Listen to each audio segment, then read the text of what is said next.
I welcome you all here to our collective calls. As usual, hosting today's meeting, myself, Ivan, and Malika as well. And yeah, as I said before, guys, we got 4 projects for us today, 4 amazing projects, and we're gonna hear them all out. So let me introduce the speakers first. We got Gabriel representing Cede SDK project. Then we got Ellie, founder and CEO at Covault Protocol. And thirdly, we got Chris, co-founder at WOW and WOC, or I don't know, whatever it sounds like, but I guess it's fine. And yeah, finally we got David Lakshita. Yeah.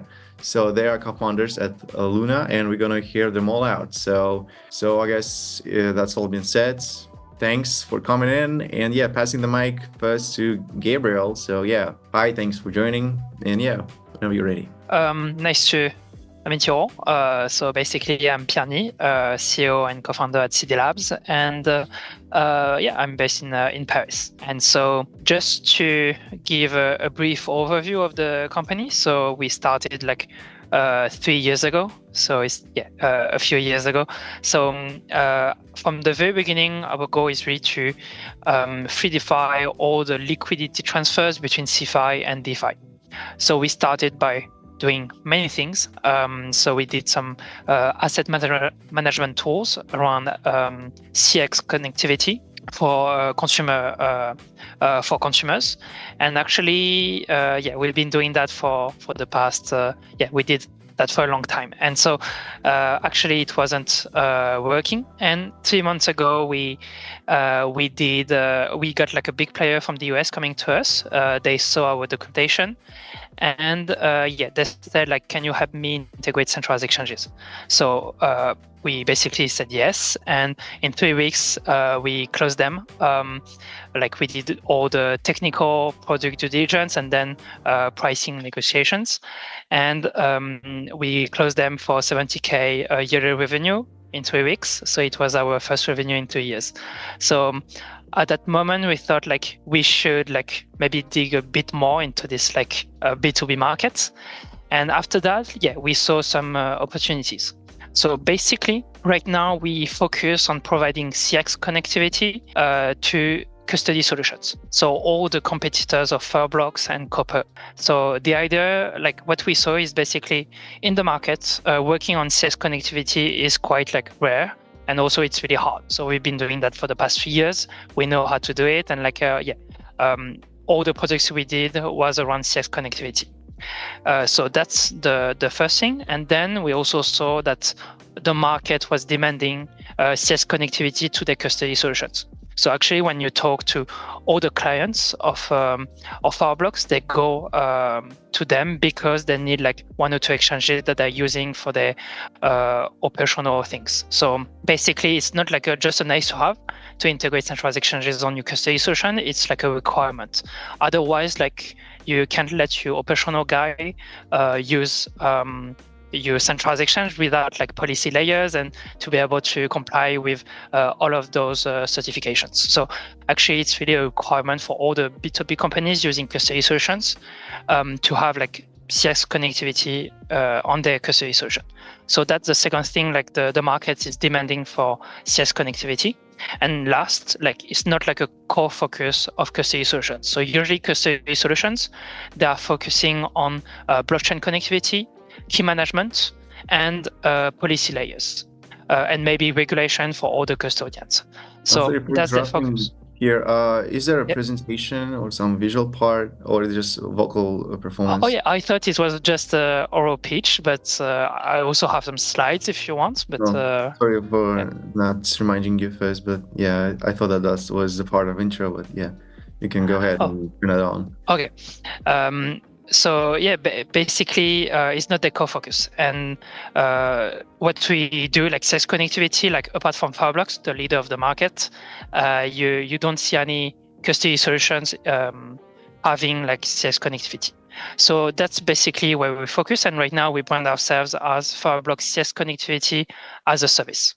So just after that, we signed the second client for 40K yearly revenue, and we just closed one of the biggest custodian of the space for almost 200K yearly revenue. And so, yeah, right now, before the end of the year, we have like around 400K of contracts where we are like in late due diligence with them. And so mostly in Europe, in Switzerland and France. And yeah, just looking for our whole niche. So this niche is around like 50 million revenue. It's quite small, but the idea is really to expand to new markets. And you need to click on the SDK part because we pivoted away from the consumer side. That was our old product. But if you click on the top bar on SDK, that's our new product. And yeah, right now, so we've been focusing on custody solutions, but actually because like CS connectivity is such like a broad subject, we get like requests from many personas. And so right now we are looking for new like products with stable coins, hedge funds, prime brokers, some consumer wallet as a service, and also some market makers. So yeah, once we validate all those POCs, the idea is just to go for bigger markets. So yeah, that was basically a little overview of what we do. Thank you, Pierre, for the presentation. When did you start, and on what stage are you now? We started 2 years ago, and so we did like a first pre-seed with JSR and like some other business angels. So it was like 750K for the pre-seed, and actually we just pivoted, and now we're just doing like a strategic round to onboard people from the space. Either from on our niche, so custody solutions, or like on more new markets we are exploring, and also maybe some VC that can put angel tickets to generate FOMO for the next round, like for Q3 of next year probably.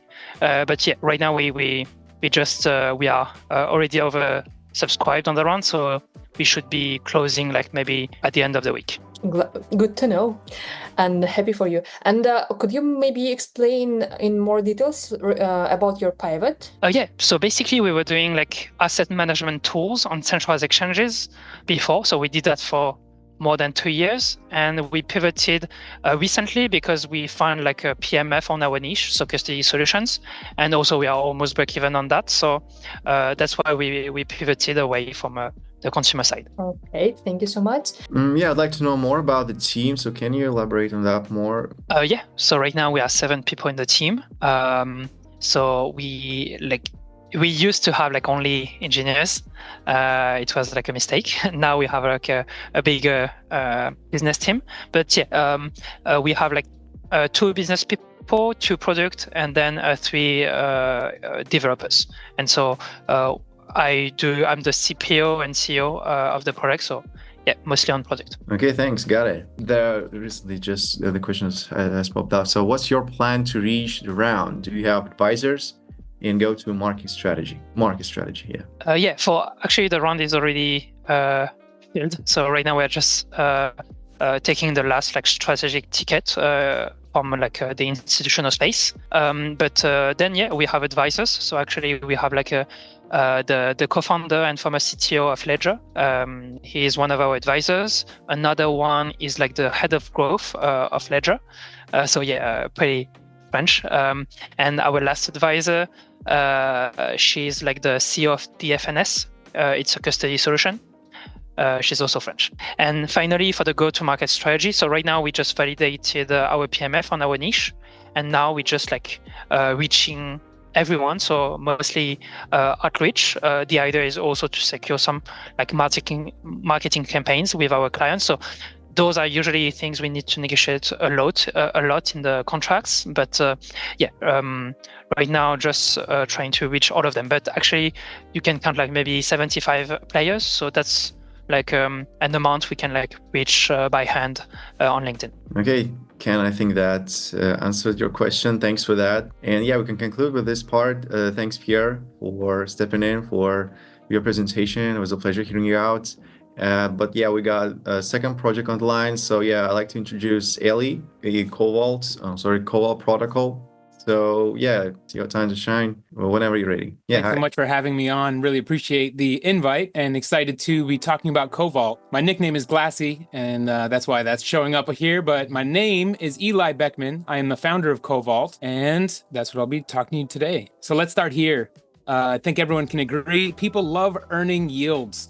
by mid-2024, we were seeing a giant increase in TVL and DeFi, specifically in yield, up 78%, with $18 billion of that in liquid staking alone, nearly about 20%. As people realize they can generate more yields on their money with DeFi than with traditional finance or their banks, they will continue to move assets over to the on-chain economy. The problem is that although there is a huge amount of activity and growth and innovation, there's also so many security hazards. And a major problem being that just within the first 6 months of 2024, we were looking at over $2 billion in funds stolen, mostly from centralized exchanges and custodians. These statistics underpin exactly the purpose and value proposition for Covault. Covault is transforming decentralized finance on Bitcoin Layer 1, creating secure, efficient, and yield-bearing framework for users, institutions, and builders. There's been an incredible inundation of innovation, and teams have been building incredible yield-bearing products and dApps across all these different blockchains. Yet accessing these yields is almost always a pain. It involves complicated steps, various gas tokens, and the dreaded bridge. Our cross-chain yield vaults are set to integrate Bitcoin liquidity into partner dApps, allowing users to earn yield on native Bitcoin without friction. This is the start of a much larger strategy to provide seamless yield-generating solutions across multiple blockchain ecosystems. Covault represents institutional-grade DeFi. At its core is a multi-sig protocol that secures digital assets with the highest standards of security for individuals, users, and builders. In the past 4 months, we've been building our foundations and infrastructure on Bitcoin while mapping a permissionless and trustless architecture to access yields across many chains. We aim to give Bitcoin holders access to these yields without asking them to sacrifice custody of their assets. At the heart of our mission is a problem that has been left unaddressed for too long: the lack of seamless, secure, and scalable solutions for managing assets on Bitcoin without relying on risky bridges or complex DeFi setups.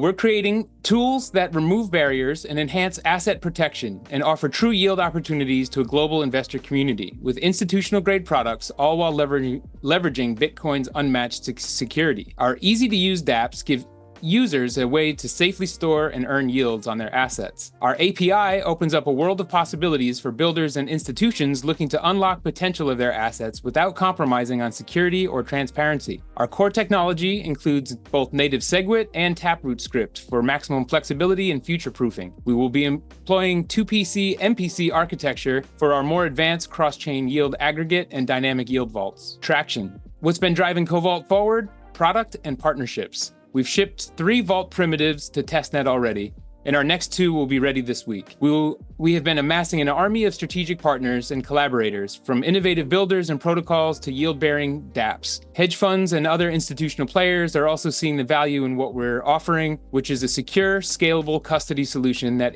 integrates directly into their operations. Our revenue sources include fees for our native products, including deploying vaults, managing assets, batch sending, as well as a percentage of sales for vaults and vault position tokens. Lastly, we'll be taking a percentage of yields generated from our automated yield vaults, which we expect to be the largest portion of our revenue. Our team includes members and developers and members that have shipped dozens of projects across EVM and Bitcoin. We have designers from Filecoin and Near Protocol and a CEO, myself, with over 2 decades of building companies and communities around economic development, tech, and culture. We have accomplished a ton in the last 4 months, including securing great partners like CoreDAO, BitLayer, Para, Bima, Byzantine, Osmosis, Omnity, and many more. We're a product coming out of the Bitcoin Startup Lab, and we have already shipped our first 5 vault primitives, 3 of which are on testnet currently. We are now constructing our cross-chain yield vaults and embedding EVM signing features. We are lining up teams to build on our framework and aligning our ecosystem with resources for the various builders coming in. Thank you for listening. Again, I'm Eli Beckman, and looking forward to speaking to any interested partners or investors. Thanks so much. Looking forward to answering a few questions. Okay, thanks Eli for the presentation and for being in time. And as we said before, feel free to address any questions to the speaker.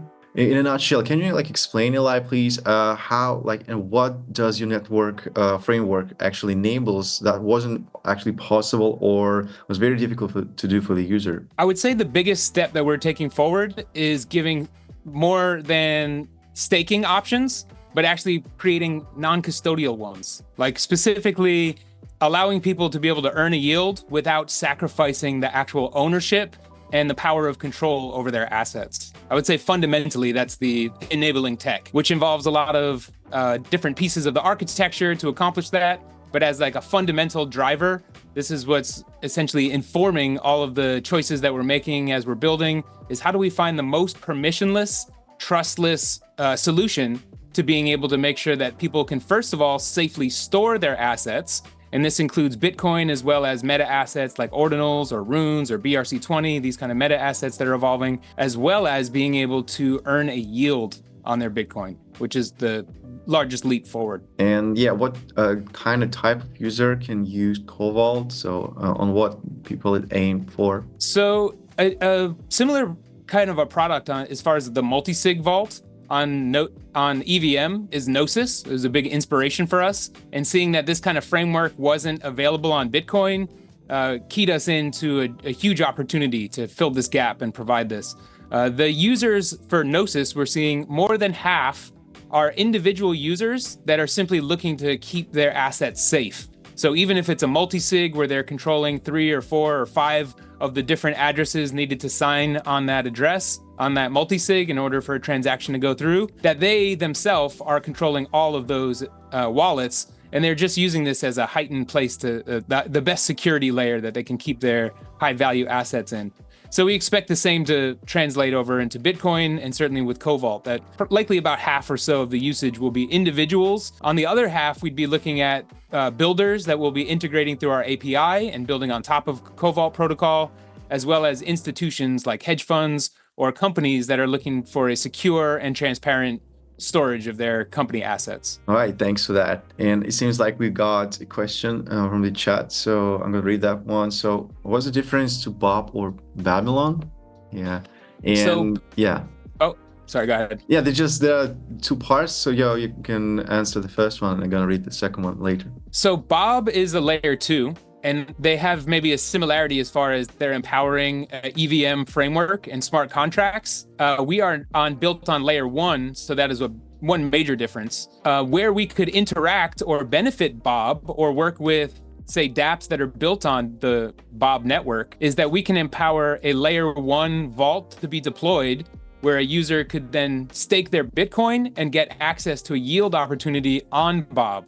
So we're something like maybe like a liquidity connection between layer 2s and layer 1s or other blockchains entirely.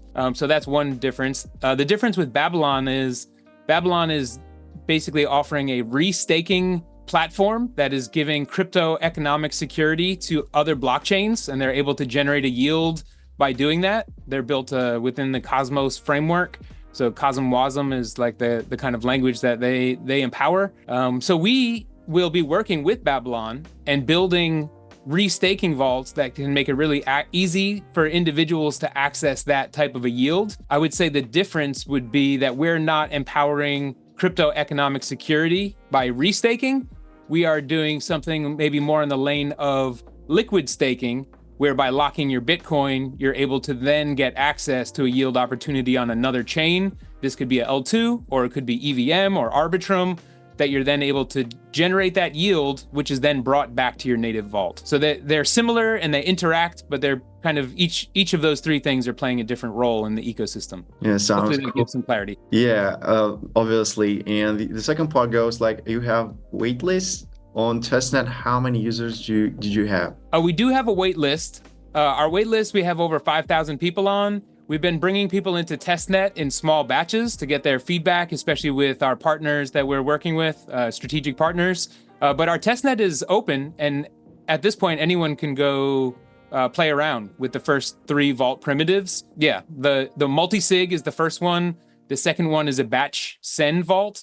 And the third vault primitive that we built is a non-custodial staking framework that empowers community to basically have a very easy solution to deploying a staking solution for their community, where their community can stake their runes or their whatever key assets that are part of that. Could be an ordinal, could be a BRC20 for that matter. But that the community leader would be able to use our framework to create the actual staking vaults that would then be able to disseminate the rewards to those stakers. So those 3 vaults are built currently and on testnet and able to be played around with. Yeah, obviously great. Yeah, thanks Eli for your time here, for sharing your ideas and the vision of your project. And just to remind you guys, if you want to contact Covault Protocol, we've put actually like a Telegram handle of Eli, so feel free to connect with the project and you can get all the necessary information in the chat. So yeah, again, thanks Eli. And yeah, let's move in. We got third project today to present the pitch deck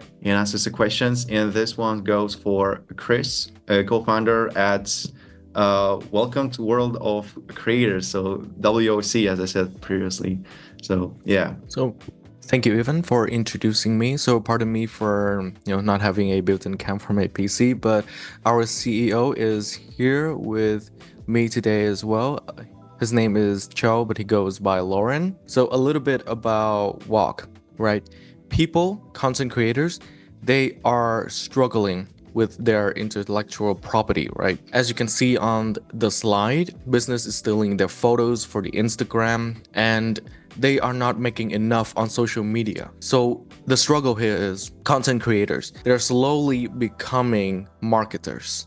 Now, you have to become really good at marketing to make your content viral, not just being good at, art anymore, not just good at, taking photos or becoming an artist, but you have to be good at making your content viral. And therefore, we're there to help them. So in terms of exposure, we help them with visibility and discovery with our diverse categories. So you could post whatever you want on the platform. And with our AI integration, we will try to match your work, your posts with users' pattern. For example, if they are someone who are interested in 2D designs, they will look for certain keywords, and therefore we will suggest them with your work if you are a 2D artist. And of course, by building on blockchain, we help them to tokenize their work by turning them to proof of creativity. You probably heard about Story Protocol. Well, we want to be something a little bit better than Story Protocol. It's not just a protocol, not just a layer 1, but we want to include a social fi nature to it as well. So essentially, when you go to WOC, you can find whatever it is that you are looking for. And you can sell whatever it is that you are creating without being, without being a master in digital marketing, and not everyone can do it, okay? And in terms of competitors, we do have. So our most similar project is Creative Market. They basically allow you to post whatever it is that you want, but they lack Web3 and security. So anyone can, screenshots of other people's work without having to purchase any pictures at all. That is, for example. But let's just say you're not good at drawing. You're not good at creating videos, but you're good with ideas, right? So you have ideas, you can create, pitch decks for companies, you can have a business proposals, and you want to sell the ideas to other people. You can do that as well. Simply put your work as a text-based one, and you're good to go. And this is our canvas model where our value propositions lies on ownership control for the content creators, along with security, visibility, decentralization, and of course, AI-powered user experience, which means that people getting on WOC and they have certain patterns when they navigate throughout the platform. We will suggest them the right kind of content that they are looking for. And of course, we have different persona. It could be someone, with an ability to make really great and come up with new dishes, or even blockchain developers who can come up with different apps, ideas, or coding and sell them to other companies that are actually looking for projects, that are looking for something, to work on. And also digital artists, crypto traders, NFT traders, anyone could be on here. And WOC is a project founded by WOW Company, WOW. So for WOW Company, we are a event management company with a 10-year track record, and we have lots of partners, as you can see, and we have been creating lots of successful events. Therefore, we know how to do not only offline events, offline side events, but also we can also do online marketing, digital marketing as well, SEO, SEM. So that is the way that we want to develop our go-to strategy for the Walk platform as well. We know how it works in our country, Vietnam. We have contacts with influencers, and those are the people we'll be inviting to the platform first, so they will start attracting their followers to the platform as well.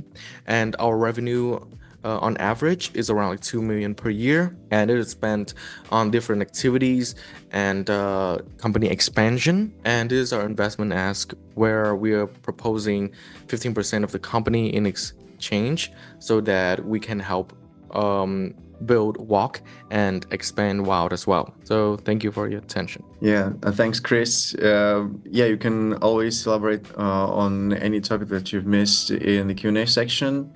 That is why, guys, feel free to address any to Chris in the text format or in by raising your hand. So that will be easier. And yeah, meanwhile, I just want to know, like, how do you see like the global maybe vision and the global purpose of World of Creators platform? So what's in it for you? I'm sorry, can you repeat the question? You're asking about like global adoption? Is that what no, like the main purpose of the platform. So yeah, can you explain that? Okay, the main purpose of the platform is to provide something people usually consider a legal concept, which is the intellectual property, because you have, you know, your intellectual property, right? And when you sell or you allow other people to use your IPs, then basically it requires cutting one-to-one licensing deals. It means that you're doing it individually, and that it will require you to have lawyers, requires you to have some capital on your own, and it's not scalable. And therefore, most people don't really have the encouragement or the intention of licensing anything they do. And there's also another issue where people need to automate and make licenses of IP more efficient. And that is when, you know, Walk comes into play. We want to provide something that creators can feel that their work are being protected and they can scale up and they can, you know, sell whatever it is that they want. They don't have to be extremely good at marketing anymore. They don't have to care about like how to make this content viral. Do I have to do something stupid?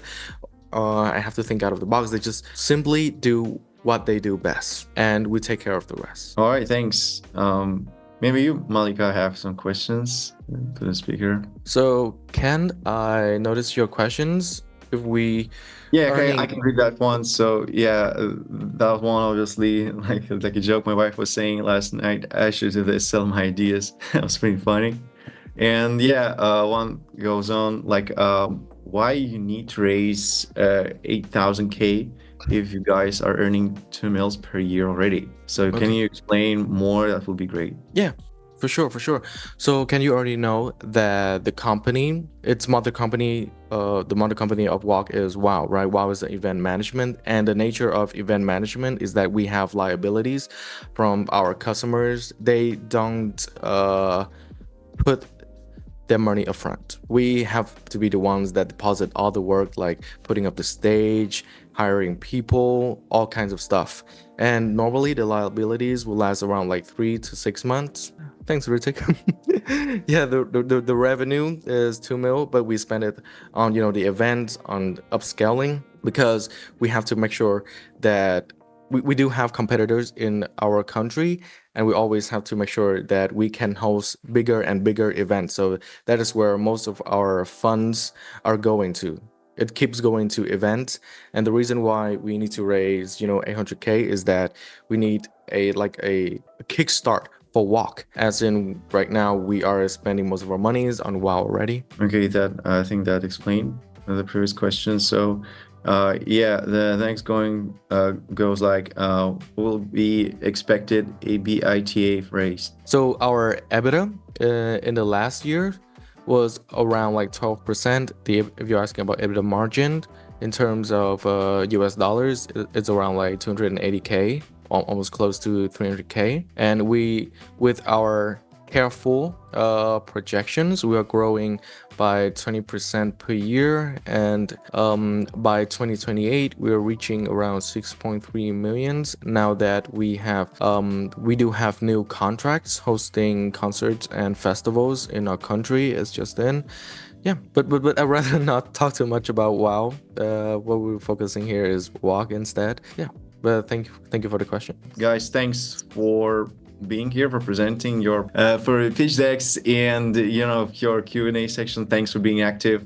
And Gabriel, Eli, Chris, and Lakshita, thanks for spending your time, for presenting your projects and stuff. And all the participants, huge shout out. Thanks for being active to come here to these shows and showing some activity. I really appreciate that. And Malika, thanks for the heads up, helping me out. And guys, I think we had a lot of fun. See you next week. Have a great weekend, and see you next time, same time. And we actually do that on Tuesday and Thursday. So